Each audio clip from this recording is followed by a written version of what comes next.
Hello, everyone.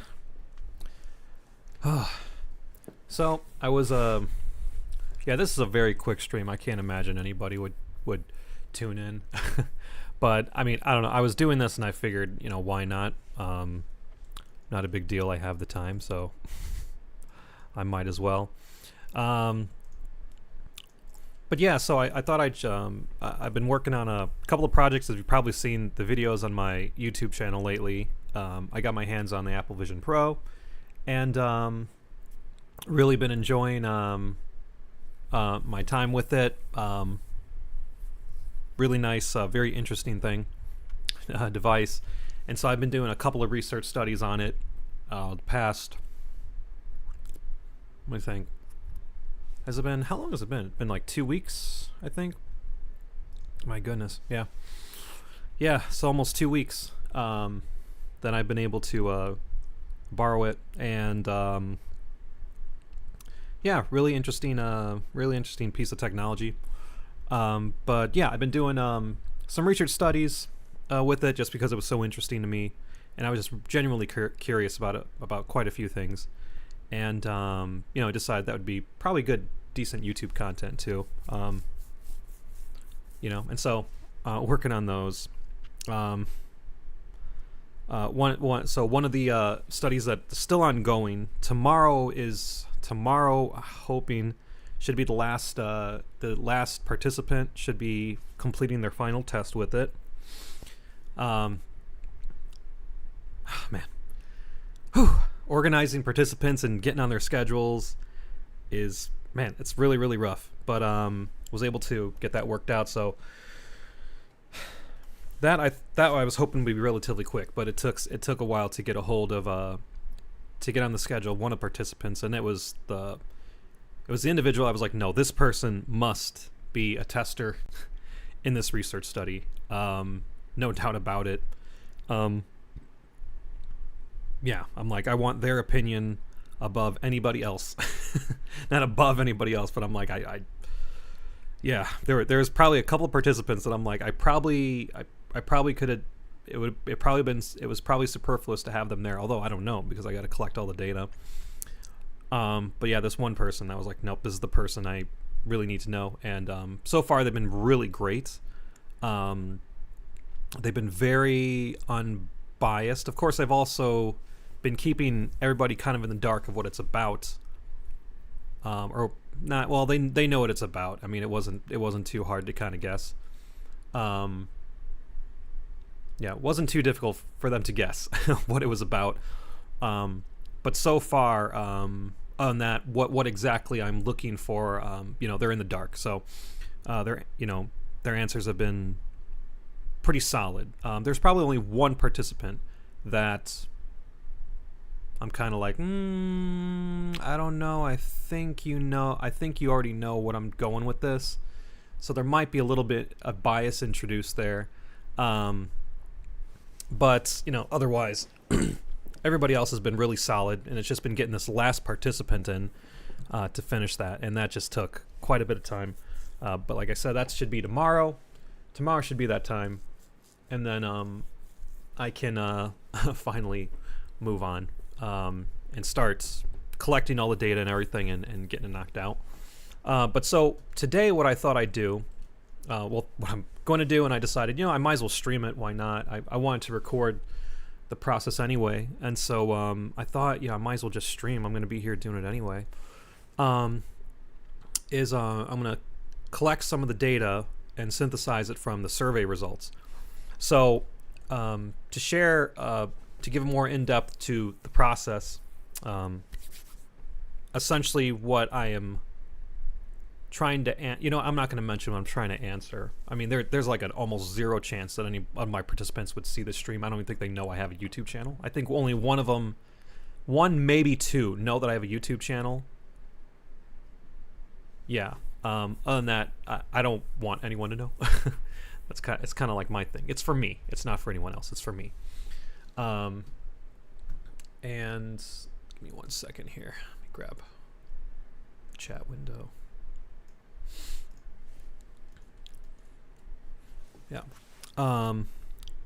But essentially, yeah, I'm looking to test some things on it, just trying to see, and then see what the users say. Got them at a.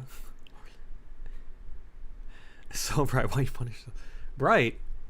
Am I bright? It's just going to link. Am I bright? Hold on. Oh, you know what? I know what it is. That right there. Oh, let me see what do I look now? Oh, okay. You know what that is? I had my first university exam today. I had my very first exam today, and it's done through Zoom, but through like a secure browser type thing. And so you have to like put your webcam in a position where they can see everything, and they want you to be well lit and stuff. And so that's what I left it on from before. To be honest with you, I think I actually enjoy it because I have trouble sleeping at night, and that helps me stay awake. but anyway, that's why I had a flashlight in my face. But yeah, so I sent out a survey to them to gather information from them, to ascertain. Nice new monitor. Oh, I think you talked about that last time. I'll get a new monitor. Nice. So I asked some questions, of them of the survey to gather some information on them. And just trying to gauge a few things from them. So the Apple Vision Pro, of course, is a headset that is, my understanding, is meant to kind of connect to all your devices or stuff like that, right? And so it being $4,000, $3,000, $4,000, about $4,000 with tax. It's not something that's just your typical everyday user. Well, I don't know. To be honest, I actually don't know what their target audience would be. And I'm hoping that the survey and the studies that I've done will kind of answer that. That's one of the questions I'm hoping to get answers to. But anyway, so asked them a series of questions. So the first one was, asked about their mobile phone. What I was kind of looking for was, do they have an iPhone or do they have an Android, and then asking how many times a week do they use their phone, right? So that's to gauge, the level of, their technology usership with their phone. And then also for the list the top 8 apps that you access on your mobile phone. I haven't given directions on how to find that. The reason for that is because I know that there are many applications that are not available on the Apple Vision Pro. And so I want to know, what apps do they use most often on their mobile phone? Are those going to be present on the Apple Vision Pro? Will that work for them from an app standpoint? I don't know what the answer will be. I was just curious about that, and so that's more quantitative than qualitative in terms of UX design, and so that might be more a data analytics thing. But I was still very curious. Then I asked pretty much the same questions of tablet, if they own a tablet. Same questions: do they own one? What's the operating system? How many days a week? And then find out the apps on that. Asking them to give a list of all the different types of smart devices they have, whether it's non-Apple or Apple.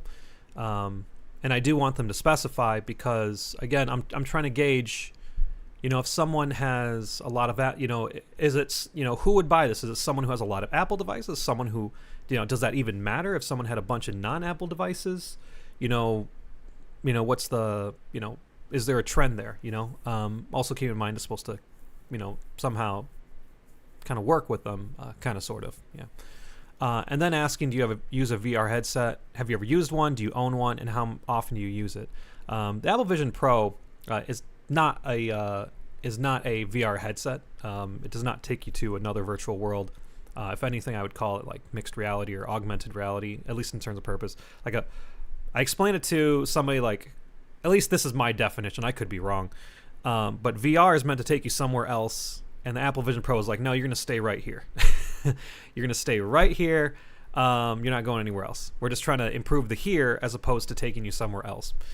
And so even though it's not a VR headset, this is the closest thing have to it. I want to know what is their experience with it because, find out that maybe if they have trouble using it, maybe it's because they're not used to using VR headsets. And then likewise, if someone has never used a VR headset ever, and they find the thing intuitive, that's pretty good marks, right? So what I have to do is I have to go through the participants have finished all of their surveys. Use my bank at most of the time. Yeah, what do I use? Hold on. I spend so much time studying other human beings that I never look at myself. How do I get there? Let me see.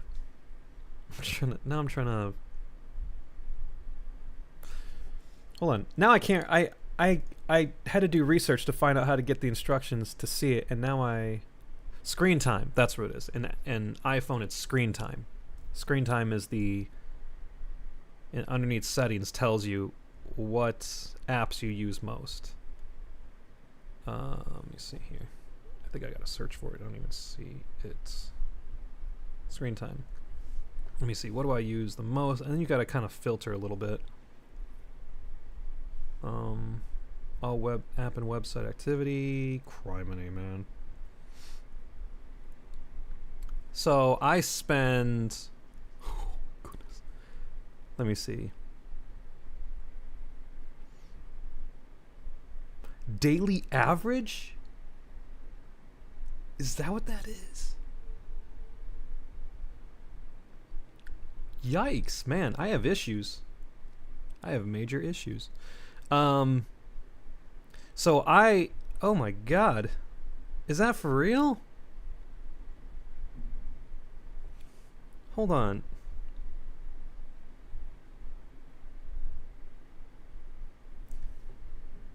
Is that?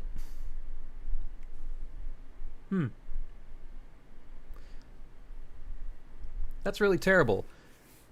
Maybe I really hope I'm misunderstanding this.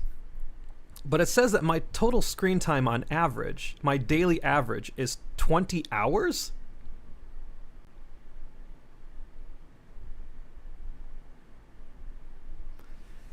That can't be. There's no way. 20 hours? Oh my god. I don't know. Well, maybe there's something off here. But it says YouTube is the one I use most often on average. If I'm reading this correctly, I use YouTube an average of 12 hours a day, Safari 9 hours a day, and I can guarantee I'm probably watching YouTube on Safari. And then it's messages for almost 2 hours, notes for an hour.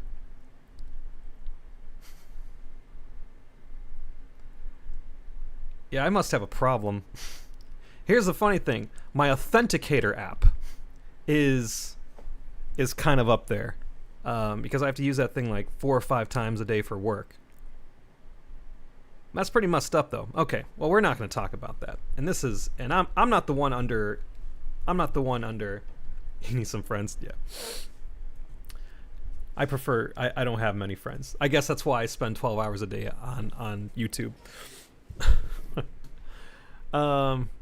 Yeah. Anyway, I'm not the one under investigation or examination. It's these people. So anyway, what I need to do is I need to start collecting, all of the replies that they've made, and just kind of put that together, and then we start to see if there's any patterns or not. A lot of these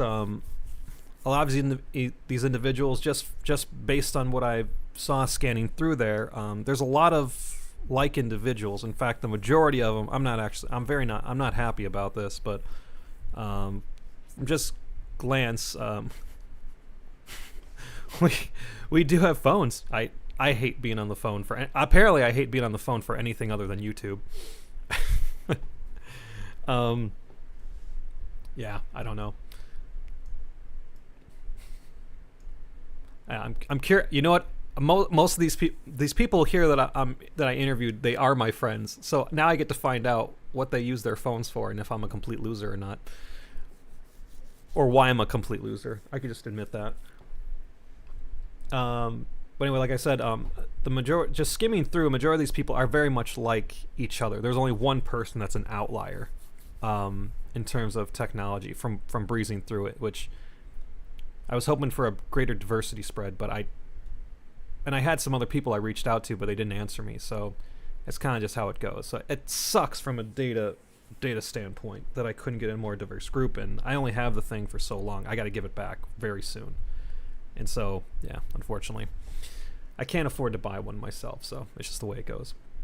But anyway, so we're going to take all the responses from the survey and just kind of put them together and see. And first off, there should be some sort of patterns, in that. And if there are patterns, depending on kind of what they are, that generally gives you the hint that, assuming that's your goal, that your data's good, that this is, you're working, things are going well so far. So that's what I'm gonna do. All right, so let me see this first user here.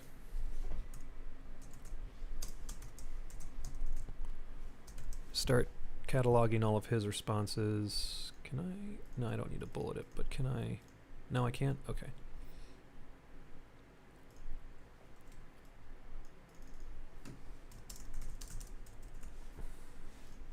Okay. Okay, the top 8 apps.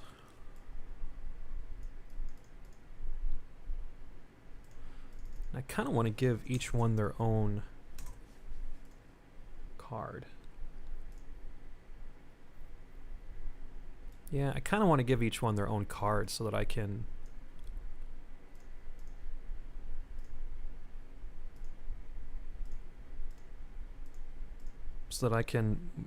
kind of move them around a little bit better. All right, so teams.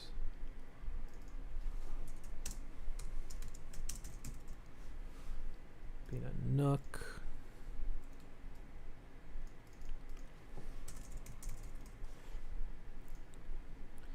YouTube.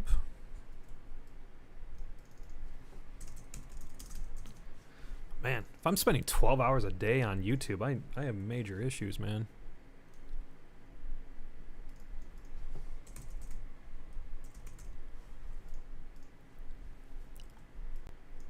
Are there 8? 1, 2, 3, 4, 5, 6, 7. 1, 2, 3. There's only 7 here, but I think it's fine. All right, Safari and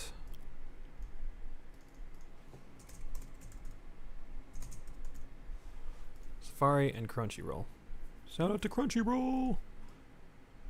Okay. I think I make this text medium so it can fit. I really wish it. Oh, I can. Oh, I'm being stupid. You know, I'm going to leave it at large right now. I can read it. It's fine. I understand it. But something else I wanted to do is categorize them as well. I think I'm going to have to make this column a little bit bigger. But I also want to categorize them to see what they use them for, or what they use their phones for. And so I think but you know what? I think I'll just do that later. Because that's, yeah, I'll just take care of that later. No, did not want to do that. Okay, you on a tablet? Yes. It's also Apple. I could just.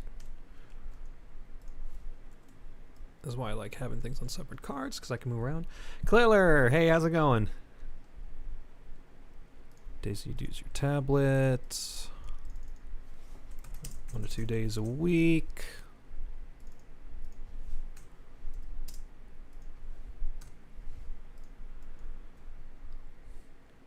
Okay, and then top 8 apps that are used here.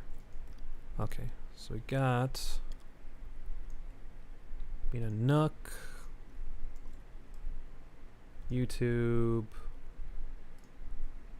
Safari, and Crunchyroll. Okay, so that's interesting. So he uses, I think it's a he. I can't remember.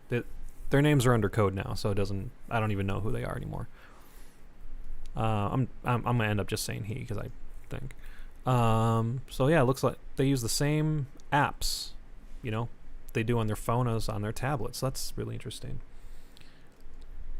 Okay, and then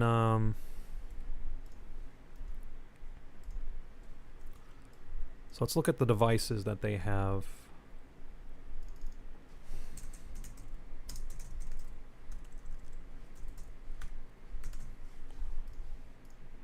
Does that match with that? Yeah, it kind of does, but not really. You know what? I'm going to need some of these smaller ones. Okay, so check my... Okay. All right, so I got a smartwatch.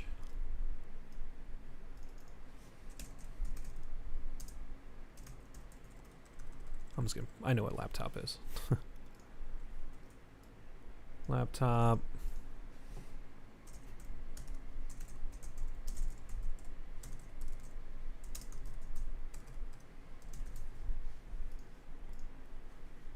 Smart headphones.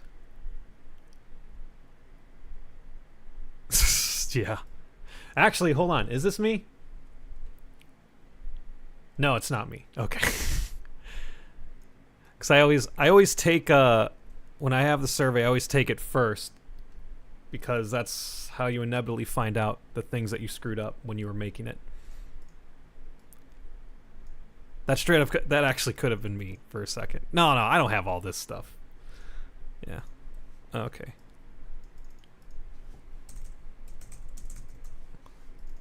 Okay. Let's see. Smartwatch, laptop, computer, smart headphones, why is that in there twice? Maybe I meant to... I don't know. Okay. So that's 4 devices? Yeah. Okay. And then it's a list of all of the Apple devices that they own. So it'd be Apple Watch,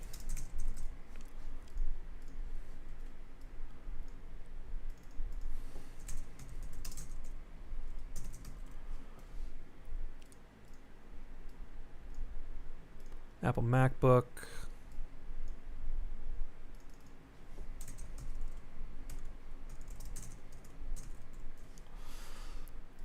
let's see. And to be honest, you know, I can already think of a possible flaw with my survey, is because I can't imagine someone using Apple AirPods and smart headphones. I really hope they understood the waving, the non-Apple part. I guess that's a great question. I guess smart headphones, I'm thinking more like Bluetooth headphones. Yeah, that's pretty much what I'm thinking about. I don't know. I assume they understood me. I could be wrong, but I assume they understood me.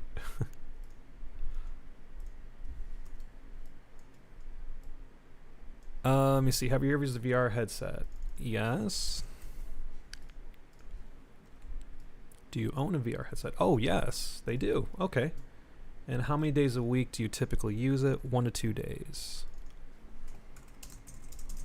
Did I give them a... Okay, good. And I did give them a option for sometimes never, which that's what I fall into. I haven't really... It's been pretty rare that I've used it. Okay. Okay, so looking at this...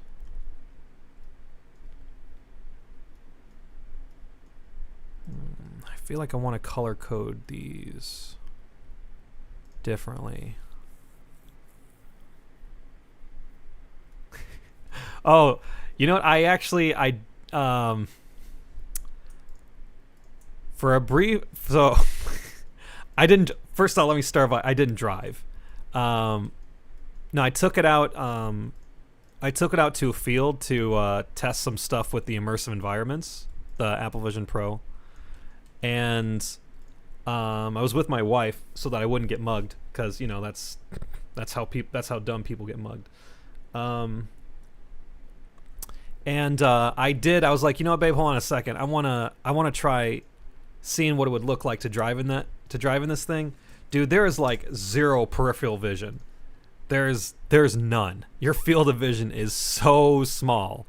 Like if you're looking straight ahead with it, you can't even see your side mirror. Yeah, you have no peripheral vision. So that's a definite no. That's an absolute no.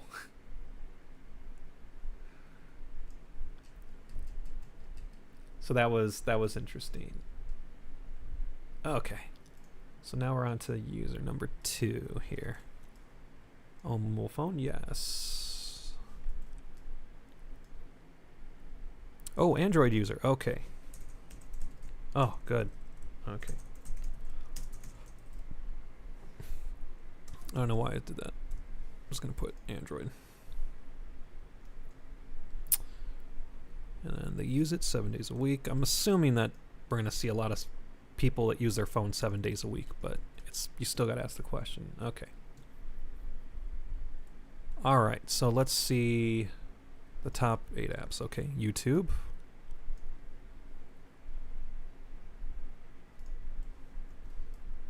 Chrome.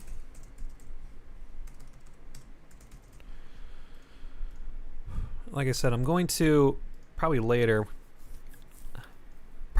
I'm going to I'm going to categorize them because want to see, do they, like for example, this person uses their phone for productivity and entertainment, uses their iPad for entertainment, and so comparing that with the kind of apps that are available on the Apple Vision Pro, that fall into that sector. That's pretty much what we need, Clayler. Yes. That is pretty much what we need. Messages. Instagram.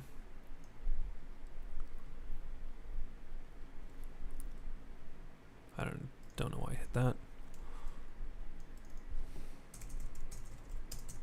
YouTube Music, which I didn't even know was a thing.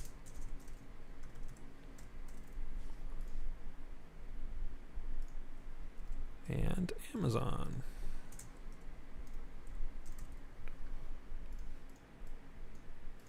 Okay. I feel like I want to start categorizing these now because it's fine. It's fine. Do you own a tablet? Yes, they do. What's the iOS? It is Android. Okay. How many days a week do you use it? 5 to 6 days a week.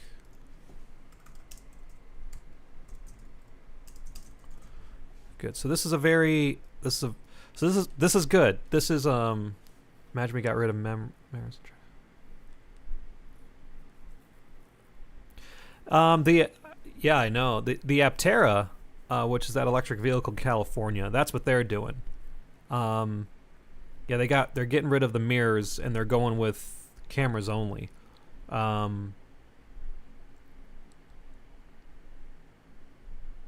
Which, I mean, for a technology person, I'm on board with it, but I also know that it's like, yeah, that's gonna be tricky. It also depends on your peripheral vision, but at the same time, though, I've always felt that like rear view mirror cameras were, I mean, not cameras, but the rear view mirror, I've always felt those were too small. Like when I get in my Toyota, I'm like, the side mirrors are huge, and then the rear mirror, I'm like, why is this so small? I remember back when the Toyota I had before this one, I had one of those, like, I don't know, it was like a dash cam. It was like a dash cam mirror, and so it like recorded that way and backwards, right? And it was just like a one that snapped onto your mirror, and it was like an extra big mirror. And I was just thinking, I was like, man, why aren't all mirrors this big? I can see so much more, So yeah, I that's one thing I never understood, why we didn't have, bigger ones. It just makes sense to me. Okay, so next thing is what apps is used on his tablet. So we got YouTube,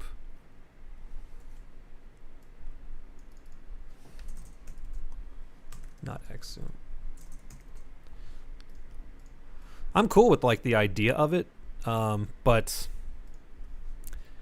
concerned about like, them breaking stuff. Messages.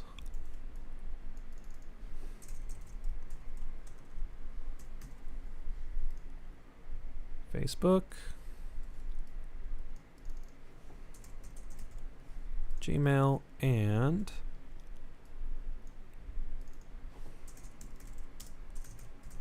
Google Drive. Okay. So yeah, so I'm looking at, so right now what I'm thinking about is when I look at this line of data here, how many days a week do they use their phone? 7 days a week. I'd say that's pretty typical, right? I think that's very, very typical. And then, you know, I'm looking at the tablet where this person only uses it 1 to 2 days a week. This person uses 5 to 6 days a week.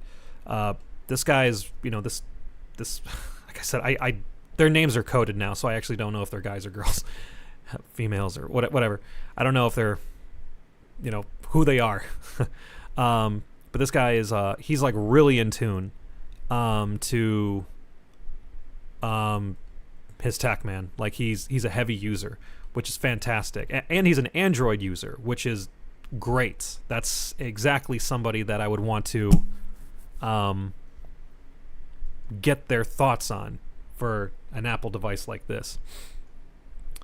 Check all the non-Apple devices you also own. Okay, he also has a smartwatch, laptop computer, smart headphones, smart TV. And then as for Apple, he has a MacBook. Okay. Ever used a VR headset? Yes. He owns one. Oh. I would love, please tell me that he used, I mean, 1 to 2 days a week is, like I said, that's actually more than me. Not that I don't want to, I just don't have a ton of time. Yeah, I just don't have a ton of time. I would love to see a really good number here, and sometimes never. Okay. I'd say that's kind of typical. I would be amazed, though. That's where I fall in, is sometimes never. I wish I did, but you know, I think it's the practicality part of it. You know. Okay, so we move on to the next person. Okay.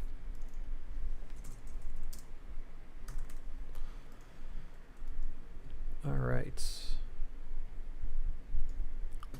Do you own a mobile phone? Yes. Okay. It's also Apple. It's an Apple device. 7 days a week, of course. Don't know why I'd grab that one up there.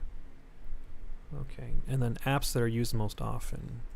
YouTube. Okay. So this makes me feel a little better about my YouTube addiction, apparently.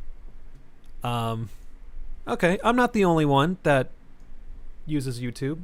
Okay.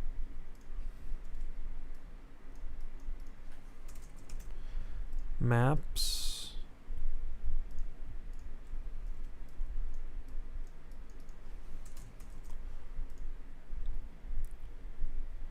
Interesting that it's not Google Maps, actually.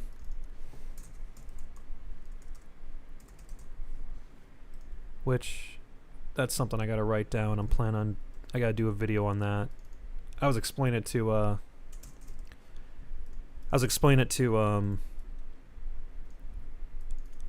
another designer, another new designer the other day. I was explaining the difference between Google and Apple, and that you can kind of see based on their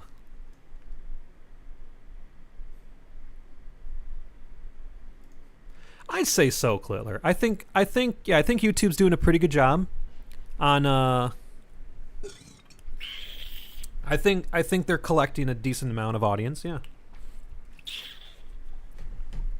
Yeah. I'm glad to see that YouTube is like the number is on their top list. Like this is, of course, I'm assuming that they're writing this down in terms of like their most used. That there are also 2 other people that use it for their number 1 app.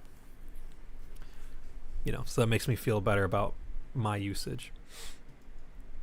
But I was explaining to a new designer about the difference between Google and Apple, and that you can see from, like, if you look at the differences in Google Maps and the Maps app, you can clearly see like who their who their user base is and who they designed for, who their target audience is. And like that just kind of, that tells you quite a bit about their company and who, and what they shoot for. So it's, it's interesting. But I gotta add that to like the video list. Because it's really fascinating. It's really interesting, and it's a really great way to explain that. This person uses their tablet 7 days a week. Is it really 7 days a week? Wow. Okay. All right. Okay, and then their tablet, they use YouTube.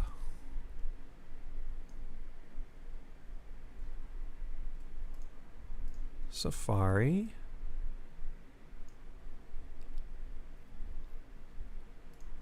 Spotify.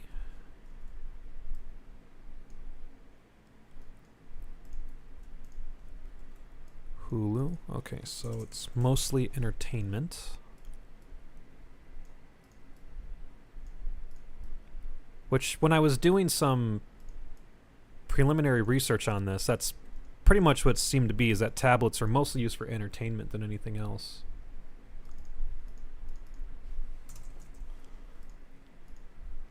Max, I don't know what that is. Files.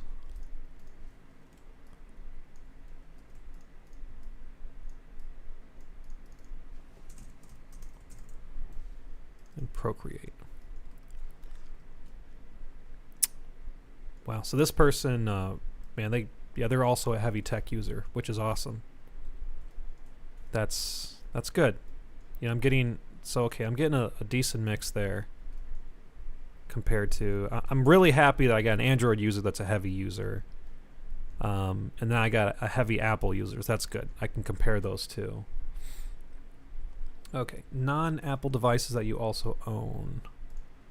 This person owns a laptop, and they also own a desktop.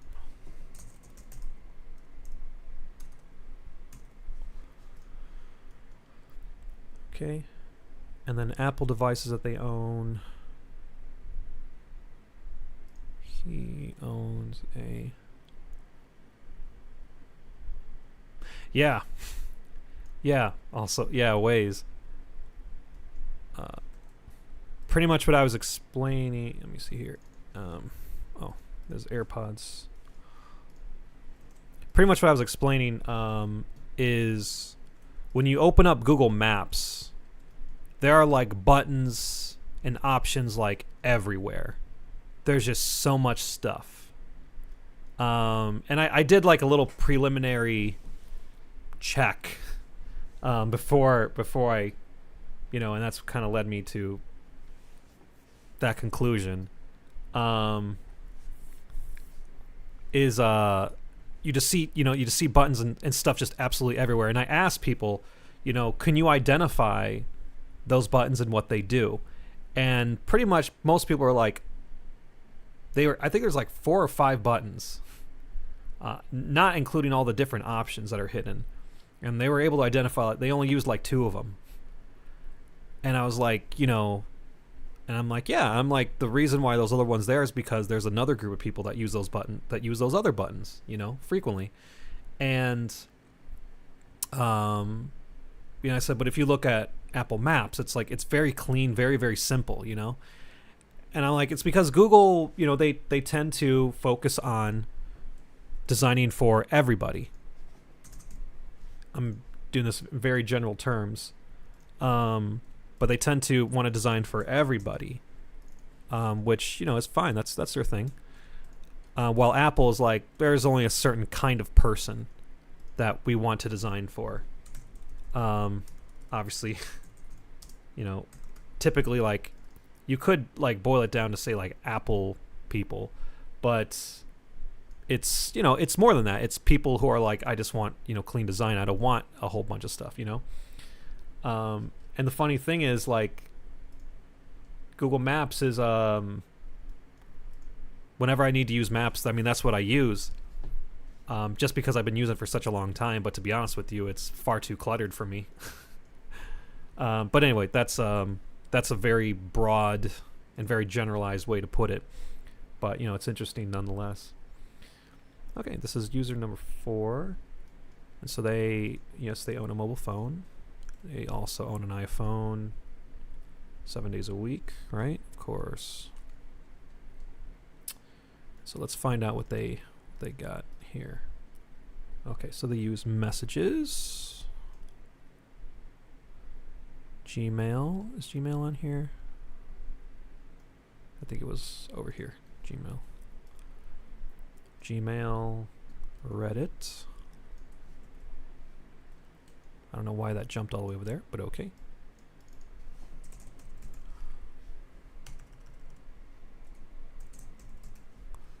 My goodness, I can't type today.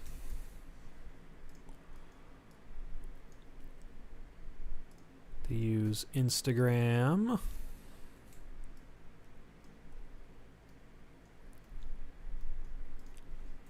YouTube. My God. As you notice, YouTube is one of the top apps that every single person so far uses, and yet that's not on the Apple Vision Pro, which I'll say that was a bit of an issue for me as well. That was annoying.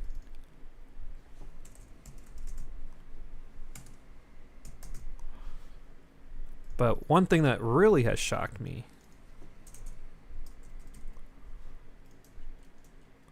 is when I go through this list, when on the tablet, and over here too, I don't see Netflix over here.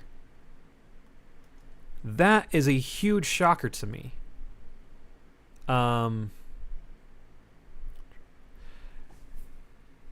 actually, Netflix is not even on my top list either anymore. It might be on my tablet.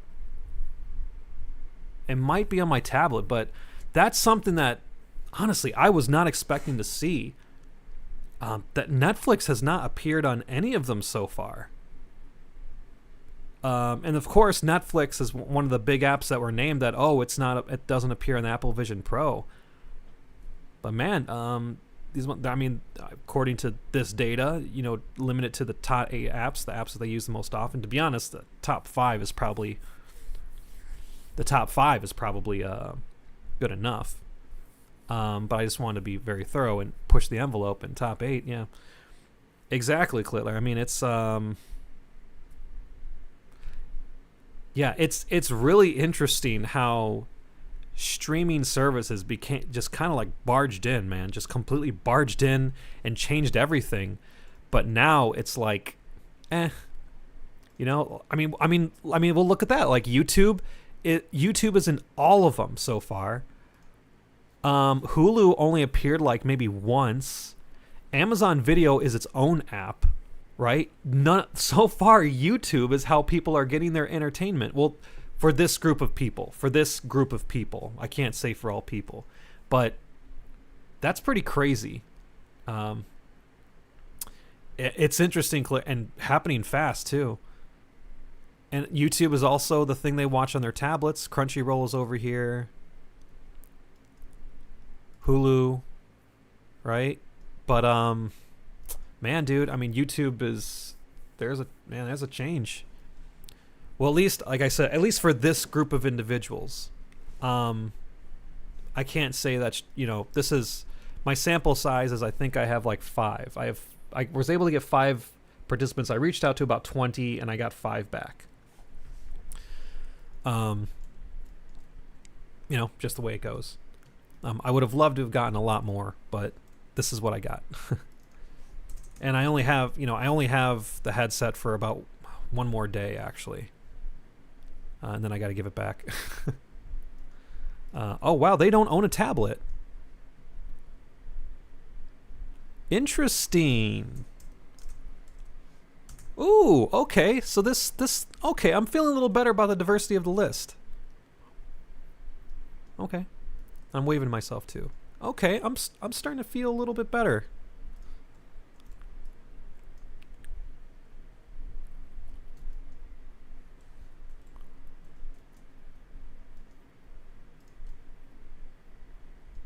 Interesting. Okay.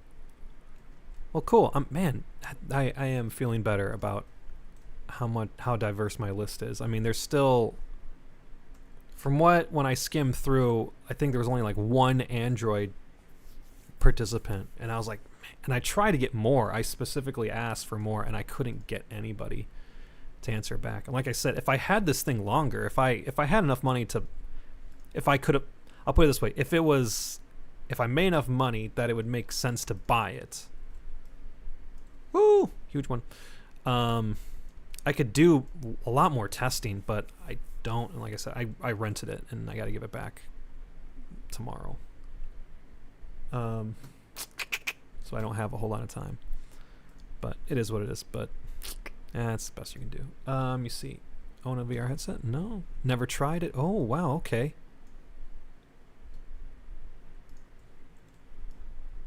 Okay, so this. So this person. So I'm definitely be looking at user number 2. I'm definitely gonna be looking through their. Looking through their data with great interest, as that dude says in Phantom Menace. Same with this one here, number 4. Very curious, very, very curious, because they are, man, yeah, they only use their phone. So, oh, that's great. That's really great. Okay, so let's last one here.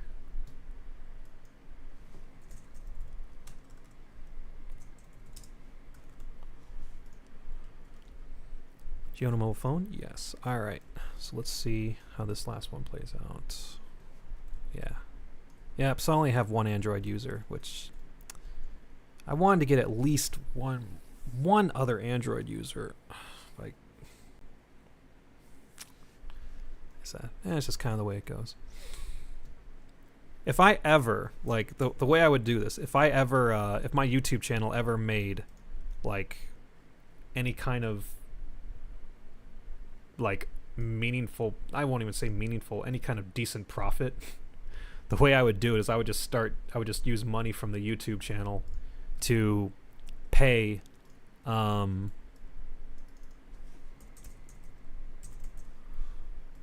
to give money to participants. But I would do it, how I plan to do it is Safari. But I already thought, like, how I would do it. Because I've already considered it. I'm like, man, I wish I could just... You, Mr. Beast. Yeah. Yeah. I already kind of like... Because I've already considered it, because I, Well, I kind of always thought that way, too. Like, especially for, like, a video like this one is going to be... I don't know what that phone. Okay, I don't know what. And reminders. Because a video like this, I mean, it's completely the participants that really make up the content of it. I don't even know if anyone's gonna like this or not. I don't know. We'll see. But yeah, I would totally be like, yeah, if it generated any kind of profit, I would split it among them. So I'd be like, I couldn't do this without, like, this content, like, yeah, it doesn't exist without the participants. And so I would split it among them, but I would do it in such a way, days a week, but I would give it to them each individually, and then I would tell them, please don't tell anybody about it.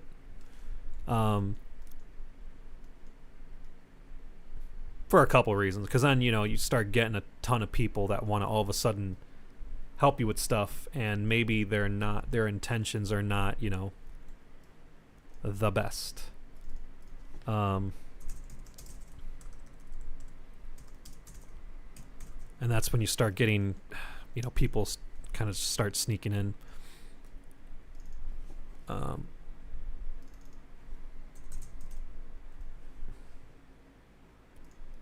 yeah, people just, yeah, like I said, people just start sneaking in. A phone call? I don't know who that is though.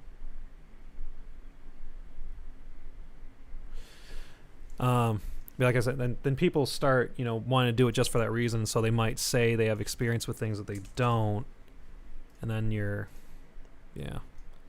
It's like, and if someone participates, they'd get paid one way or another. I'm not going to be like, well, you lied, so you don't get it. It's like, it's like you put in the work. I'm not going to have this issue. Settings, interesting. But that's what I would do. I would tell them, just give it to them individually and say, don't tell anybody about this, but just wanted to give you a little something. And so I'm hoping that would be a somewhat effective way to keep it relatively private, but at the same time, showing appreciation for. It's got a phone call. I don't know who that's from, but I feel like that's a number I should recognize. 1 second.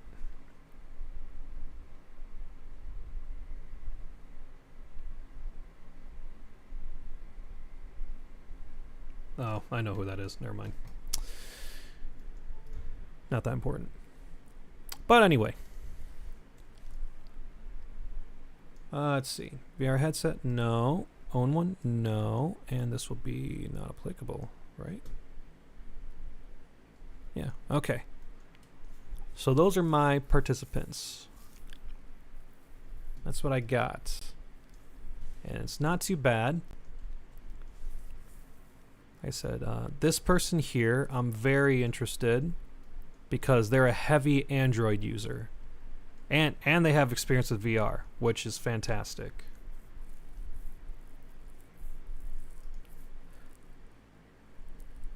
What I say is not that important.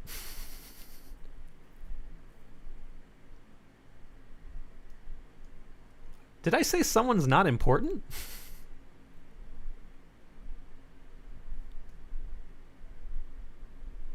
Phone? What? Oh!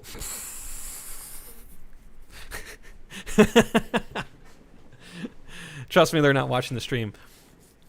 Not that that person is not important, but the purpose of their call is not important. They're trying to sell me something. That was the purpose of the call. It's a person trying to sell me something. So that person is important, but the purpose of the call is not important at this given moment. But yeah, so user number 2, I'm very, very much interested in. Because they're a heavy Android user, and this is for Apple Vision Pro, right? This person here, number 4, I'm very interested in because they just use phones, so that'll be really fantastic. Do I have? Oh, this first one. See, Andre, hey, how's it going, man? This first one here, I'm very interested in too because you have phone, tablet, and they have VR experience, so that's really great. So that, I think that's my heavy. Wait, hold on a second. Well, number 3 is I'd say number 3 is my heavy iOS user because they're using their phone and their tablet all the time, right? So I actually do have a decent mix here. Yeah, this is actually.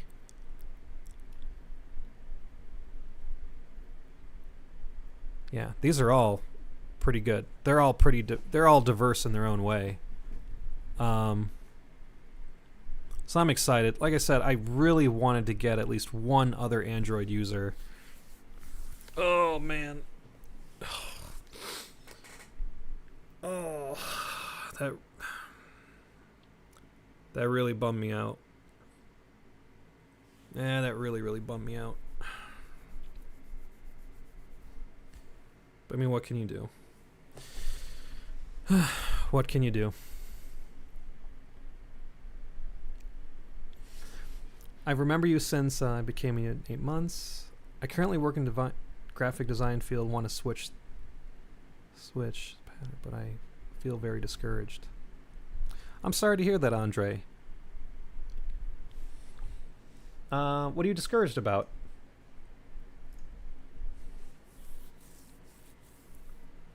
Let's see here.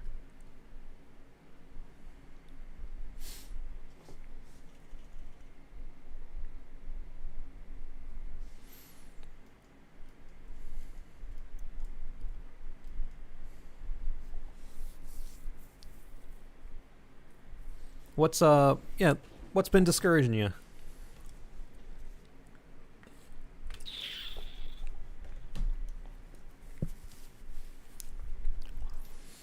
fact, while I'm waiting on, let me see here.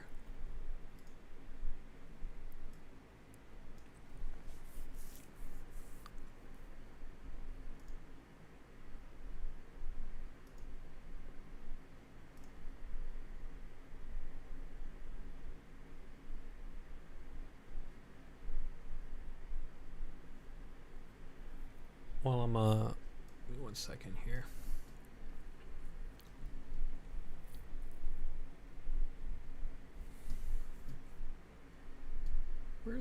Where's the chat? There it is. The amount of information is overwhelming me. Is it possible that this niche is overpopulated? So here's, in fact, since I got a Fig Jam open, here's what I'll explain. In fact, give me 1 moment here. Let me. Sorry, I apologize, Andre. Give me 1 second here. I was rendering out a video today that I got to do for more user research, and and it looks like it rendered out 2 of them, and I'm trying to figure out which one is the right one. I'm pretty sure that's the incorrect one. Oh, another 6 gigs. That's terrible. Okay.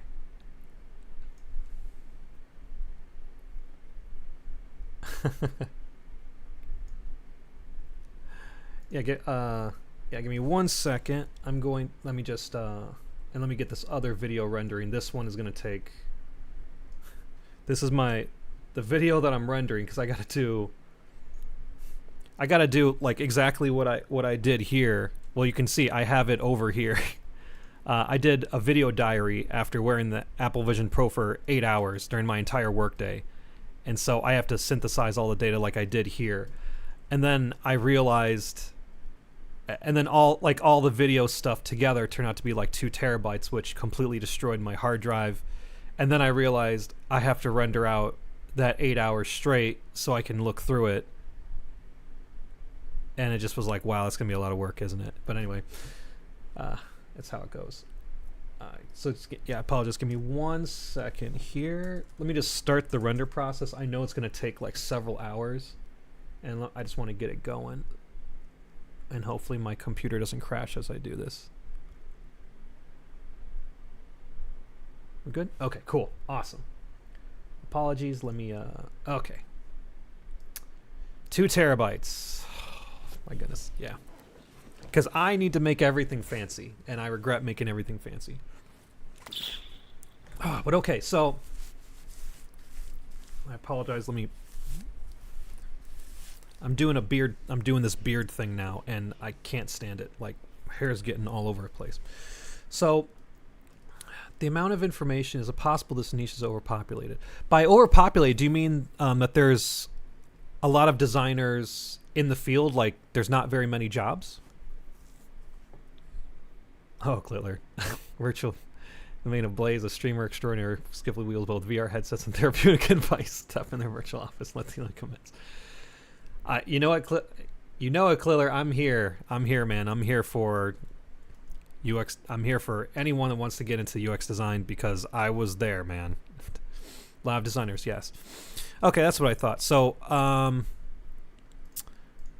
yeah. So let me kind of explain it this way.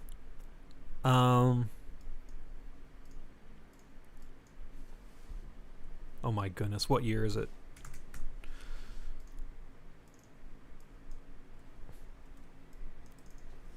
And this is based on my opinion.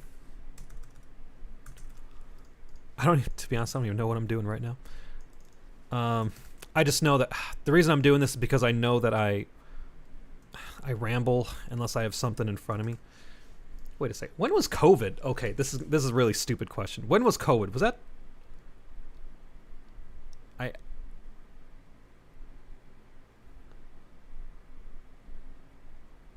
what year was COVID?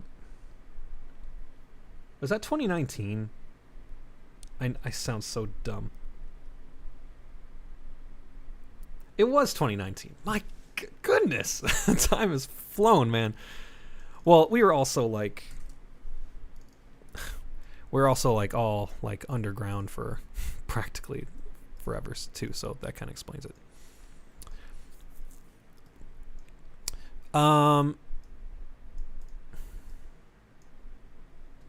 Okay. And then when did COVID end? Didn't COVID end like 2021 or something? Well, not like end, but you know what I mean. When we all were able to go outside again. It was like...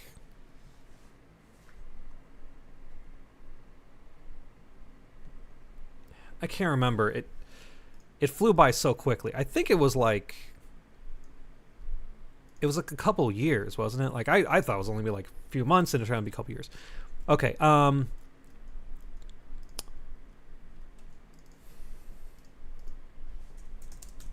Okay.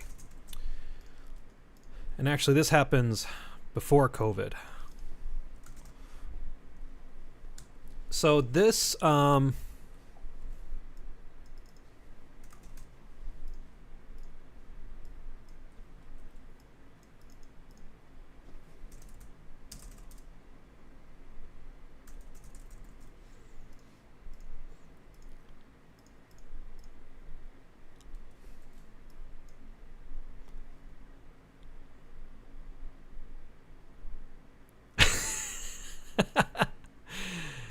You're not wrong.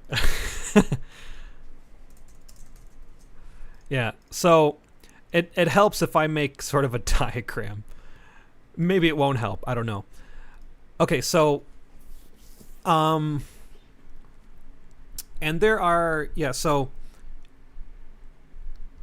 if you talk with people who have I don't know what you call them, but like they do statistics on like the work, jobs and stuff that are open and stuff like that, and trends, mostly trends, okay, in business and jobs and stuff like that, right? Even then, so there's some people that focus just on those statistics, and there's some though that look deeper and kind of look for the causation behind them. And so the thing is, if you look at just the straight numbers, and you keep in mind, so this is just like facts. Like take, for example, how much work there is for designers versus how many UX designers there are, right? So currently right now, there are more designers than there is work for them, for the most part. It's not true in every single location, but let's just say, broadly, that there, it seems to be that there is, that there's, and then they're hiring less UX designers, right? UX designers are getting laid off and not getting rehired for a while, right? So let's say just broadly we can say that there is there are more designers than there is work, right? So those are facts, but the thing is that facts are just little bits of data. They do not tell you the whole truth. You have to understand the causation behind them. And that's why, like, to be honest, especially big on Reddit, and I love Reddit, man. I spend a lot of time on Reddit. The problem is, though, is that people will take those little data things and then just kind of like run with it and kind of, I don't want to call it fear-mongering, because I don't think people are doing it just for the sake of fear-mongering. I think they're honestly trying to figure out what's going on, and they're just But because they're not looking for the causation behind stuff, they're just assuming the worst, and then people and then keep in mind, Reddit is just an echo chamber. People just it's just where you go. That's literally what a subreddit is. You go there to talk to people who believe the same thing you do, and it just goes round and round and round, which isn't bad. That's not bad at all. It's just, you have to keep it in mind. So like I said, you have to understand the causation behind them to understand, why we're at where we're at, and help you make decisions on it. So here's how and now I'm speaking this from somebody who works for one of these big companies I'm about to talk about. I work for one of the biggest companies in the world. I'm not going to say who they are, but I work for one of those companies, right? It's a massive worldwide international company. And I talked with people within the company, especially, from the point of people who hire designers and who get work for designers and stuff like that. So it's not just my observations. I've also been talking with them and trying to understand it as well, to make sure that I know what I'm talking about. Yeah, thanks, Andre. Yeah, I like them. They take good care of me. So here is how it works, right? You have these massive companies, like consulting firms, like my goodness, who are the big ones? So you got like Accenture, you got like Booz Allen Hamilton. I can't remember. There's another one. I can never seem to remember their name. There's another one, Deloitte. I can't remember. They call them the top four. They call them the big four, right? And that's because they just hire tons of people. They don't, if I understand correctly, they don't like just focus on one thing, right? It's not like, oh, this one's a tech company, they just do IT stuff. They're a consulting firm. They're just kind of like middlemen for like all these other industries, right? And so for that reason, they hire a ton of people. Probably, my assumption is, more than anybody else in the world, because they're the biggest in the world, right? So they hire the most amount of people every year, right? Including designers and things like that, right? So almost kind of like the stock market, right? Whoever owns, if someone buys a ton of stuff, right, it'll make the market go one way. If they sell a ton of stuff, it'll make the market go another way, right? Because the more you have, the more you tend to affect the market. So here is how it typically worked. And those big four, by the way, and those are just like examples, right? Because you also got like Apple and Meta and companies like that, right? They do a lot of hiring, but from what I understand, it's the same. It's pretty much the same deal all the way across. In the Nielsen Norman Group, they also did an analysis and put out a report on it as well. And I saw on Reddit people were mocking it, but I was like, I talked with people within the company, and they said the same thing. So basically, how it works is those big companies, and like I said, this is pretty much talking about the big companies. Pretty much what they do is they get a certain amount of work. Let's say this represents, work, not even work for designers. Let's just say work. Okay. And those companies, if I didn't mention already, they're, really big, they're big tech companies, right? They do a ton of tech work, right? Because that's the way it goes. So before the pandemic, right, they would get a ton of work. Because, they're the big four because they're the most trusted, right? So they get an absolute ton of work every year, right? And so then they got to hire enough people, to cover that, right? Like, oh man, well, we have this much work. Okay, then we gotta get, the workers here to cover that work, right? And so they keep doing it. Right. And these yellow ones, this is just like the general tech work, right? That could be IT, that could be graphic design, right? That could be, anyone, right? It's just, I'm just using an example. And then, since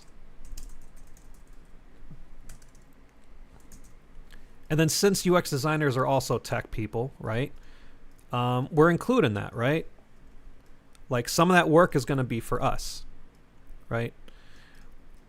And so, and then every year, they get more and more work, right? And that's the thing, because the U.S. economy is just it's bumping, man. You know, it's bumping. And these years, I'm just using this. These are not exact numbers by any means whatsoever. I'm kind of using just for a demonstration. But what happened with COVID, you know, is a big part of that. And it's not necessarily what happened during COVID. It's what happened afterward that hit them so far. And in fact, we're still, and that's the other thing I can say. The project that I'm on, we are still being hurt by this. Like, it's killer, right? But anyway, so, you know, as year goes on, right, they get, you know, they as they get this work, they got to like cover it with appropriate workers, right? So, you know, and odds are it's like, oh, well, there's some UX design work in there, right? So they got to hire designers. They do really great. So the next year, there's going to be even more UX design work, right? That means that they got to find UX designers to cover these too, right? So what they would do is, because they know how much work they're going to get, they're going to hire ahead of time, based on their fiscal year, which is why you see a lot of the hiring and firing during June, July area, because that's, for most of the big four, that's their fiscal year, right? They don't. So when we, you know, say in my company, when I get raises, I don't get raises in December. I get them in June or July, because that's their fiscal year. So that's why you always see this stuff happens in the summer, because that's their fiscal year. That's how they go, right? That's when their big changes happen. So then COVID happened, right? Now the cool thing, I don't want to say the cool thing, there was really nothing cool about COVID, is that, of course, you know, tech workers, you know, were still able to work for the most part, right? They still had plenty of work. Yeah, you might see where I'm getting at. Right? So when COVID happened,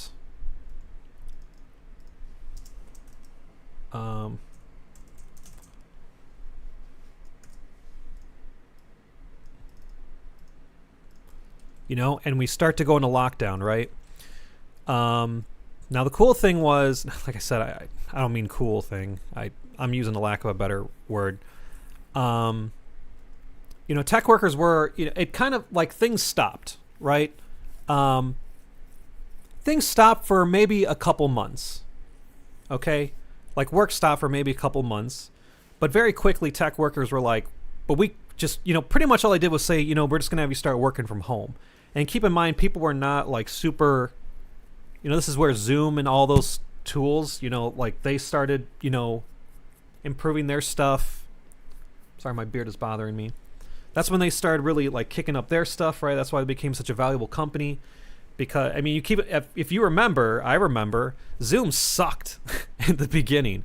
They had to do massive updates, but because there was such a huge demand, you know, it did great. And then Microsoft Teams, same thing. Microsoft Teams sucked, man, just absolutely sucked. But they had to make major improvements because government workers use Microsoft Teams because it's more secure than Zoom, right? So things slowed down for a little, you know, things slowed down for a few months, but tech workers otherwise, they were already equipped to work, you know, to work from home. In fact, several of them were already working from home. That was already a pattern they were going for, right? Right? And so, you know, we're still under lockdown. I'm pretty sure I typed something wrong. Oh, I didn't. I'm proud of myself, right? Still under lockdown, right? And work, you know, and things are, you know, going okay, right? There was still, in fact, I might even say this actually is incorrect, actually.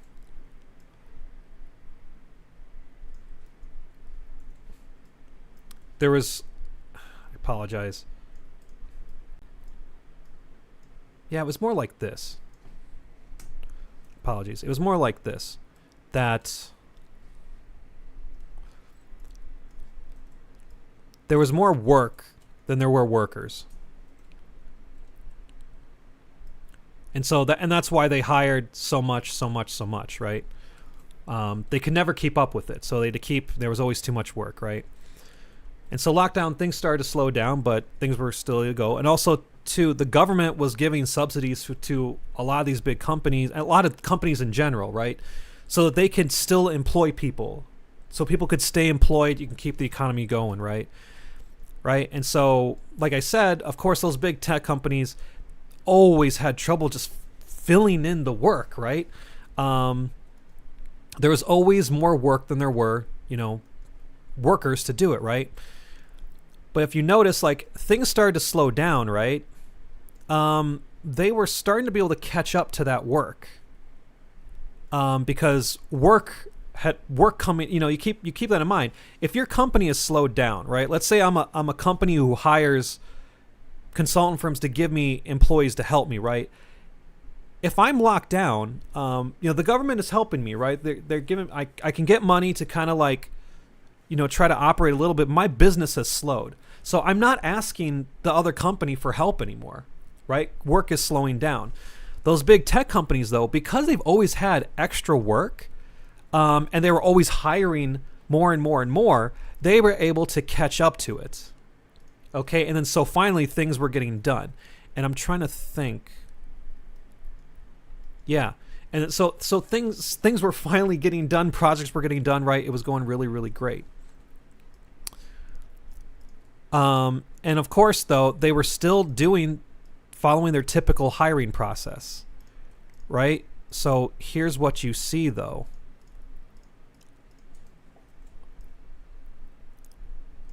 Work is slowing down, but they're still doing their hiring, the same pattern they usually do with their hiring, right?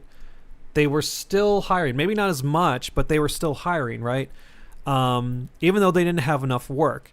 These people are what are called sitting on the bench.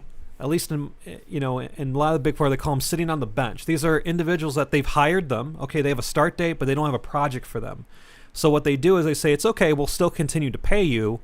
We still have the subsidies to pay you.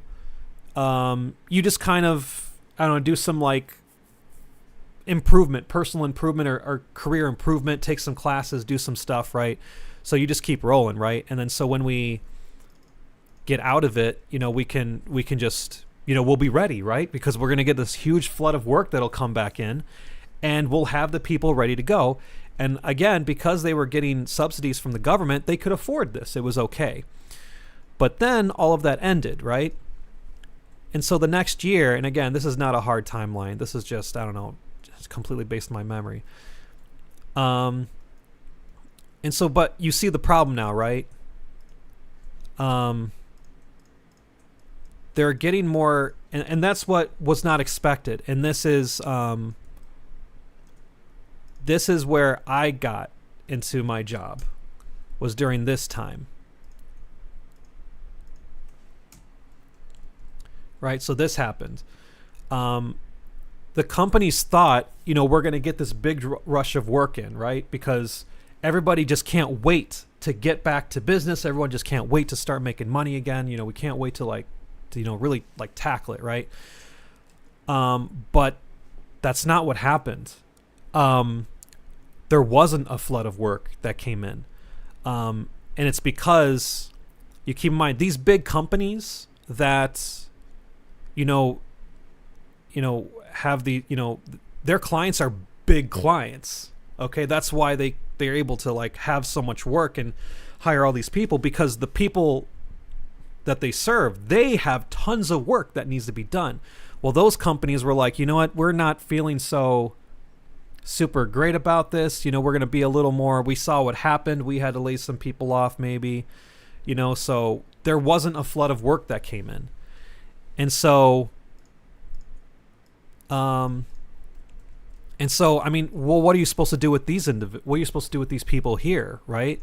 Your work is going down, and you have more and more people that are, like I said, sitting on the bench. These are individuals who they were hired with the intention of them putting them on a project, but there was no project. They thought there'd be a project coming, but there wasn't one, right? Well, what are you going to do with these people? And like I said, and I think this is the year that I was hired. So I got in just before it really got bad. And so anyway, yeah, again, as you go on, there's less and less work, right? What are you going to do with these people? There are no more government subsidies. Okay. They're on their own now. So what do they got to do? They have to start laying these people off. Either finding them a project or whatever, but they got to start laying them off. And then not only that, you can't hire anymore. You can't hire any more people, right? Because you're laying people off. You can't hire any other people. This also meant that there were a lot of job postings where there wasn't actually a project attached to them. So they might put a job posting out and there might be 300 people that apply, and then the job posting gets closed and people are like, oh, I didn't get picked. And it's like, actually, nobody got picked.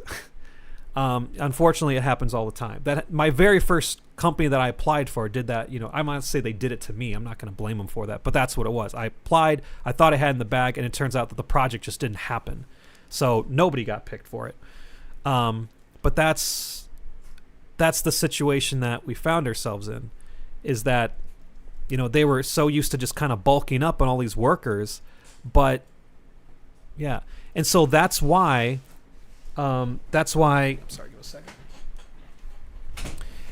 And so that's why, and I'm going to explain why, you should not be discouraged to still go for UX design in a second. But so this group, so that's why you were hearing reports of people being like, I was at the company, I did absolutely nothing. I got paid a ton of money and I did nothing. It's because those individuals were on the bench. They pay you your full salary when you're on the bench. But again, you have nothing to do. You heard those reports a lot, and that's exactly what that was.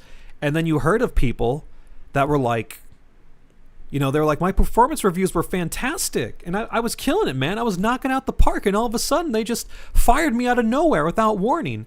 And it's like, yeah, it's because they were like, okay, we have even less work than before now.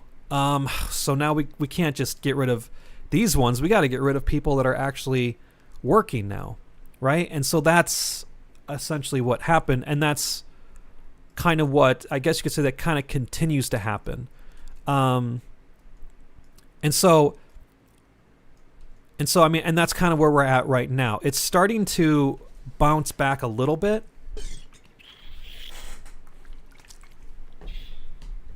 So I'll say that let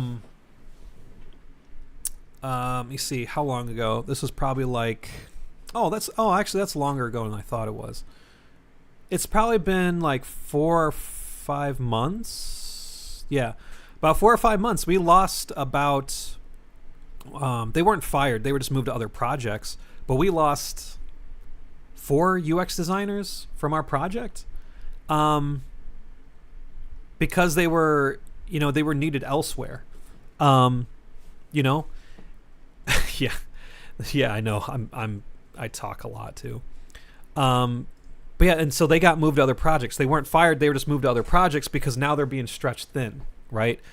Because now the work is starting to come in again, but they're still hurting. They're still hurting from this stuff here, man. And so they're like, we just have to stretch people out. And so the designers that we lost, they were ones that were very experienced. Like they could do the work of like 2 or 3 junior designers.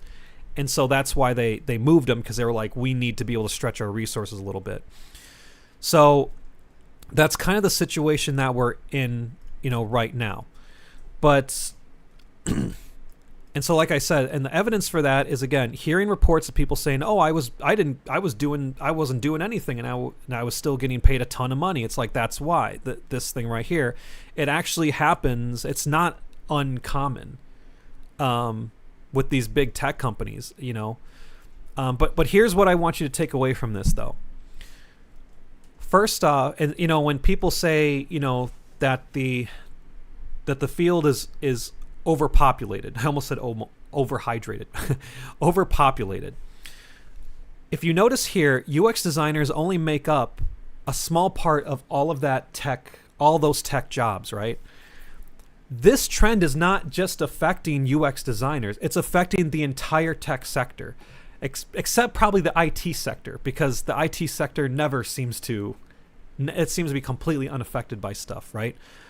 So UX designers are not the only ones that are dealing with this. It's all other tech workers. I mean, you can look it up. It's pretty much all the other tech workers, programmers, business analysts. They're all being affected by this. So it's not a UX design field thing. It's a tech field thing. Because again, this was driven by the biggest the biggest tech companies, tech hiring companies in the world, not the country, the world. And because they're so massive, they have a big effect on those trends. So they affected those trends, but the reason behind it is not what people say it is. So it's not so like, is it true that there are, and the point I want to bring out though is that now that is true for, so this right here, like, are they hiring UX designers? Yes, slowly. Now that's true though for the big companies, the ones that got caught up in this pattern here. That's true for them because they're in pain and they're hurting. That's not true for smaller companies who do not have this trend. And I can say that for sure because I kind of do a look around, and I there's certain companies that I keep an eye on, mostly because I'm always interested. Maybe I might go there one day, right? And I'm always interested in the kind of work that they do. Right? I've been looking at their stuff. I probably should reach out to some of them and talk to them. They have not had any. They've never stopped hiring, except maybe during the pandemic, because a smaller company is like, they don't, they're affected by stuff like this. Big companies are not, not as much. Well, they're affected in a different way, right? So yes, big companies, yeah, they're slowly hiring, but it's slowly. Small companies, they're still hiring, man. They're hiring a ton, and they're holding on to their people because they didn't get caught in this. So that's what we're seeing. It has nothing to do with the UX field specifically. It's the entire tech field, and I know that for sure because I don't just work with our UX design. I mean, I'm, on my projects, the UX designers are outnumbered like 10-1 when it comes to programmers and stuff like that. It's probably more than that. So the reason why you shouldn't be discouraged is, well, at least discouraged from this, is that this is not a UX design problem. This is not a UX design field problem. This is not overpopulation. It's a tech field overpopulation. But even then, it's not overpopulated because there's too many people. It's overpopulated because there isn't enough work. And it's like, oh, well, is there and again, there's not enough work because of what happened here. It has nothing to do with the world is moving on from tech. They're not doing tech anymore. It's because of all the stuff that happened here. It sucks. I know it sucks. Like I said, I've been able to not be affected by it. That could always change. That's why I'm currently going for my bachelor's degree. One, I couldn't afford it before. And then two, I'm also very well aware that I got into UX design and I don't have a degree. My staying power may not be as good as as another designer who has a degree,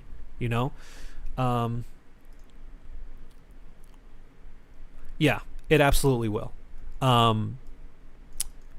That's not my line of work. I'm not like a statistical or whatever job market analyst, but yeah, it will get an upward trend. I'm